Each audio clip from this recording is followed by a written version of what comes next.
We just watched 2019's Lighthouse, directed by Robert Eggers.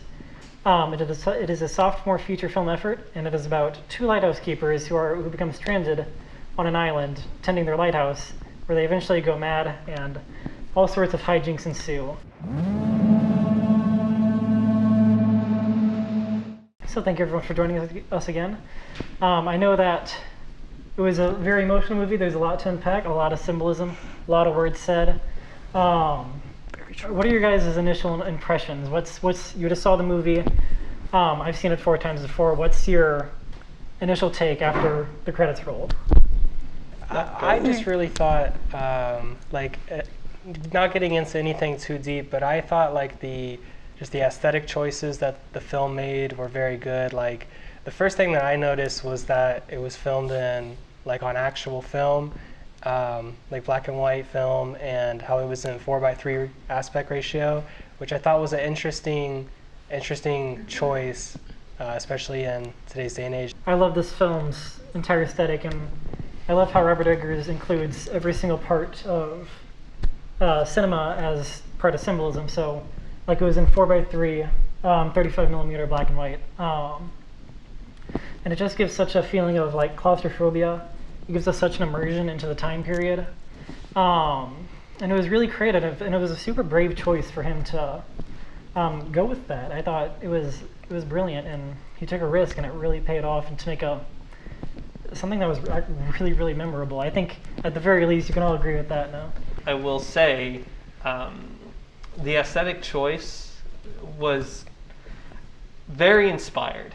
It paid homage to a lot of the older, more classic films, maybe during the early 40s, mid 50s, but before there was a huge jump into color. And the movie was tense and oppressive, and that's the only thing that I can really that's my biggest takeaway, is the tension, the isolation. When I think of the sound and the lack of sound that was used, and then the foghorn. The foghorn, whenever it goes off, just completely envelops the entire scene. It takes over everything, and it's almost though I keep using the term oppressive, mm-hmm. because it keeps you a lot of weight to a scene, mm-hmm. And I think that's really, really important whenever you want to build that tension that it was building. The choices with the sound, again, just creates such a world, and like you said, oppressive. And it keeps you, like I said, it keeps you centered within that scene. It keeps you grounded in the world. Every time that foghorn goes off, you re-center your attention directly back onto the screen. So we can get into a little bit, so that's our initial impressions. Have we formed any interpretations thus far? I know it's a lot to digest and something that needs to be talked about, but any initial theories about what was actually going on? Because obviously nothing in this film is as it seems. Even the characters are questioning their own reality a lot of times. There is the idea of there's a pair of lighthouse keepers, but maybe towards the end, you start to think, is this just one person creating essentially someone to guilt him for something that he's done in his past? But then there's also the supernatural element of this movie that you have to consider. And that's one of the things I love so much about it, is that, why it's one of my favorite films, is that it is so interpretable. There's no one correct answer for anything in the movie, really. The director intentionally leaves that kind of stuff open-ended for this kind of discussion, for your own interpretations, and your own interpretations can, largely be reflective of who you are as a person. Somebody more spiritual might go the more mystical route and say, with Poseidon, the wiki, Thomas Wake, he cursed the island because he killed a bird. Which is paying homage to the Samuel Coleridge poem, Rime of the Ancient Mariner, mm-hmm. where one of the seamen killed an albatross, and it is known at that point that birds of the sea do carry the souls of dead sailors, and it is a curse to kill them. And that kind of, even within that poem, it essentially leads to nothing but death. So Yeah. there's a lot of That's- parallels there. Yeah, that's like we were saying before. There's so much inspiration behind this work. I guess one of the interpretations we had there that you brought up is that perhaps on the more realistic side is that Thomas Wake and Thomas Howard, Willem Dafoe's and Robert Pattinson's character, that they are actually the same person, and that brings up the question: if any of this really even happened at all. Was there ever a lighthouse? Was there ever an island? Or is it more representative of something else, let's say? I have an extraordinarily simple take because these kind of movies, if I'm being honest with you, I like simple things, to be really honest with you. So this movie is a little bit much for my taking. Definitely went like over my head. I would Google ending explained for sure if I watch this on my own. But I mean, he's just like going crazy. And that's as simple as it can get. And He's that's just straight going crazy. So we can run with that a little bit. So do you think that he's just going crazy? Is it one person? Is it two people? Does this lighthouse exist? Well, at first I was like, for sure there's two people here, but then the guy he was with kept being like, oh, you just did this, you just did that. So I don't know if he was trying to make him Gaslighting him? think he was crazy because he was just adding to it, because he said the person that was there before died because he went crazy. So I don't really 100% can give you an answer, but maybe that's also the point. Maybe this guy was just messing around with him, and then the guy actually went crazy and tried to kill him. He definitely was crazy. Like, regardless of Somebody was crazy. regardless of it being a simple interpretation, as you said, he did go crazy, or he was crazy. I mean, the idea of the white light could be an homage to a padded cell. He could just be stuck in a padded room with nothing but white, and if that's the case, then there's a reason he took himself out of the reality, but is actively seeking it within his mental prison. That's really, you can relate that a lot back to one of the final scenes in the movie where he's grabbing onto the light bulb. Sort of what you're talking about is like finding his own reality or making up his own reality. Whenever he touches that light bulb, my interpretation is that he's sort of admitting the truth to himself, sort of bringing him back to his own reality, wherever that is, wherever that might be.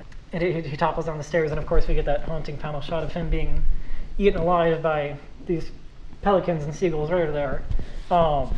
Where I interpret that as him being, after having admitted to himself what actually happened, he's being eaten alive by that guilt, and sort of being, pecked part by part with, these little truths that he's finally coming to terms with. Does anyone have any particular scene that they are confused about or would like to talk about? Well, okay, one scene I didn't particularly like is, I liked it in a certain sense of it was like done really well and, it looked really good. I just can't take gore for the life of me. Where he's smacking the bird, like where he kills the seagull. Yeah, it's just up. over and over and over and over again. And I get it shows up like pent up frustration and like, he's like, don't kill a seagull, and he smacks him, and then like cuts to the next scene and he kills the seagull. But it was so gross. But one thing I didn't like about that scene was there was no blood on him, only on his hands. But if he was smacking it so hard, it would have gone like everywhere. So a little continuity error. Yeah. Just a small one. A small one. That is, I guess, one of the drawbacks of black and white. It's not always easy to tell what you're seeing on the screen. So like one example of that's near the end of the movie, whenever Robert Pattinson's character is climbing up the stairs and he's got all this stuff on his face. We'll say. So that could be blood. It could be oil.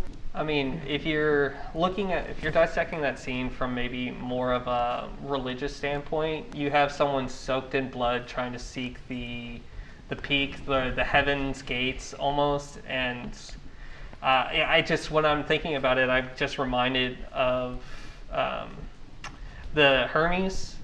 Those who fly too close to the sun get burned because the wax swings on his sandals, but. So if he wanted something so bad that he was willing to burn to get it, and that was pretty evident because he almost literally burned So after he gets up to the top, his body or his mind kind of rejects that. Yeah. And he falls right back down to No, where he was. Yeah. There's a lot of light and dark. Like those are the two most important elements in this film, thematically, I would say, is the light and the shadow. And you can see that, like, whenever they're eating and Robert Pattinson would stand up and his shadow is large and looming and he's drinking, and it creates this presence, this almost presence that's slowly killing him and poisoning his mind. And that's also, like, could be representative of the alcohol, because the more he drinks, the bigger these shadows get.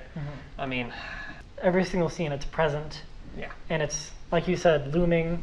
It gets bigger, it gets smaller. It's this sort of fight between light and dark. There's so many scenes where we're in a very, very dark room, then it instantly cuts to this bright daylight. It's a shock. Okay, I was Yeah. gonna say, I personally think it's two different people, and I think this for the specific reason of not only do you find, I'm really bad with names. Okay, Robert Pattinson, whoever he plays, one of the Toms. Thomas, wait. He Thomas. finds out that, like, the lighthouse keeper killed his last assistant. So I feel like the reasons why there's so many, like, monologues is the lighthouse keeper is, like, almost trying to make him go insane. Weeks, Winslow, weeks. What? What do you mean, what? Weeks. Weeks, I have weeks. We slept in, dead drunk. It's been weeks ago since we missed our Winslow. Being like, no, that's not true. Like, I didn't kill him. Like, what are you talking about? Because you find out, like, at the end with the book, right before he goes to kill him and does the whole dog scene, that he's like, you were writing all these lies about me, that I, like, slack off, that I was drunk on the job, and he, like, kind of goes insane. And you find out, like, oh, the whole thing with the siren as well, and, like, oh yeah, like, his last assistant died, blah blah blah. Because in one of the shots where he's pulling up lobster, I think it is, you see, like, his old assistant, like, he finds the body. So, like, that's a real thing that he did find. I came to a different conclusion because I took, like, a Freudian kind of approach to it. So I think that basically it's a battle of the id and the ego. So Willem Dafoe is obviously the id, and Robert Pattinson is the ego, and he's trying to fight within himself because of something, because I know he was talking about something he did in his past, and he's trying to start fresh. So he's trying to come to terms with that guilt, and I think that if he goes to the island or not, or if, like, the island is real, I'm not sure on that, but I think that they are the same person, and it's just his battle between his ego and his id in a Freudian kind of way. No, I mean, you definitely can tell the psychology within it. Like, he's fully going insane and imagining things that aren't true. He's, like, becoming schizophrenic. I think that it's supposed to show, like, over time. I think that the storm and also being stuck with the lighthouse keeper was just constantly driving him, like, more and more and more insane, and his, like, curiosity kind of got the better of him, and, like, wanting to figure out, like, what is up there, what is this lighthouse keeper doing, because essentially you see through the whole movie that he's doing every job on the island, and that the island is kind of like his own prison of guilt. So he's like, what is this lighthouse keeper actually doing, and, like, why am I here? Like, why can't he do these things? I feel like it might be, like, a mix of both of them. Like, I think there is two people, but I think he represents. But they're still representative. Yeah, but I think it's two people too, more than one. But I think it's very. Is there any particular reason, like, seeing that sort of proved it to you, or? I guess, yeah, he ate dinner with them every night, whether that was real or fake. We saw that, and they're drinking together. I think it's two people. I just think that he's bearing what But kind they're of still parasite- representative of the the id, the ego. Yeah. Like, he's getting rid of part of himself and, like, just going with, his new crazy, about to have a mental breakdown self. So. Another thing that could be argued for its two people is, why was he denied access to the lighthouse? How was he denied access to the lighthouse? Because if it was a single individual, was it because he didn't have enough strength, or he didn't have enough mental fortitude, or he wasn't crazy enough? at that point to seek the lighthouse, or is it because someone actively kept it away from him? I guess to counter that, I'll kind of explain my own theory a little bit. So basically, the conclusion that I came to myself, which might be a little bit telling, is that the island, these people, it's all taking place within Thomas's head. Okay. Thomas being the overall, just the being. It's so the island is representative of his mental prison, which he, is obviously trapped on. He can't get out. The two sides of himself, the id and the ego, which I actually heard of before. That was a very good observation. And the reason he couldn't never get up to the light, or he wasn't able to till the very end, is because he had this other side of him fighting against himself. I think another interpretation that is a little more simple, that could have some weight to it, is the idea of substance abuse and drugs and alcohol, because clearly that's the cause of a lot of their problems. They keep drinking, and I think they drink kerosene at some point. Yeah, so turpentine. So clearly that could also be another kind of aspect to it. And when they see the storm is coming in, they dig up all the alcohol, and they're just drinking. And so I think that definitely has some. I'm not quite sure what. On a second and third watch through, I will say that it's a little bit more comprehensible. You start to get more concrete in your details, because the first watch through it's a shell shock. You don't, whenever you're going in, you don't expect anything that you ever see. But I think that is all the time we have today. Thank you everyone for having such a wonderful conversation. Y'all did great. I loved hearing it. I've been Jane Abernathy. I don't know if we ever introduced ourselves. Do you want to give a little outro real quick? I'm Brendan Barnes, and this has been a really tense movie. I'm Cassie Lucier, and I love Robert Pattinson. My name is Paris Norvell. It was great to sit down and talk about this movie. Mm-hmm. My name's Alexis Parrott, and I have a lot of psychology background. And thank you all for joining us on the Cinema Sitdown. Have a great day. Peace. The merchant's daughter rode up in Callio. Hurrah, me yellow girl, do let me go. She took me in the parlor and said, won't you be me beau?